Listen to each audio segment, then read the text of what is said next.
Hello everyone, fade আউটের night ক্রিমটা, advance whitening night ক্রিমটা আর ফেড আউটের হোয়াইটেনিং ময়শ্চারাইজারটা কিন্তু রিস্টক হয়ে গিয়েছে। যারা ভালো একটা নাইট ক্রিম চাচ্ছেন স্কিন ব্রাইটেনিং এর জন্য, তারা কিন্তু ফেড আউট অ্যাডভান্স হোয়াইটেনিংটা নিতে পারেন। এটা আপনার 28 দিনের মধ্যে ফেসকে উজ্জ্বল করতে সাহায্য করবে, ব্রাইট করবে। আর এটাতে দেওয়া আছে নায়াসিনামাইড অ্যান্ড মালবেরি। তো এটা কিন্তু 28 দিনে আপনার স্কিনটা ব্রাইট করবে।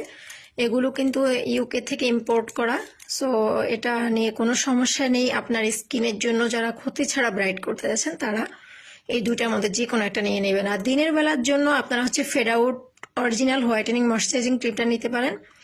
এটা বেস্ট একটা ডে ক্রিম। এটা ক্লিনিক্যালি প্রুভ করা যে 28 দিনে আপনার স্কিনের ডার্ক স্পট দূর করে স্কিনকে ব্রাইট করতে সাহায্য করবে। এগুলো ছেলে মেয়ে সবাই ইউজ করতে পারবেন। তো এখন কিন্তু স্টকে আছে, পার্পেল কালারটা কিন্তু এখন স্টকে নাই, ওটাকে অর্ডার করবেন না।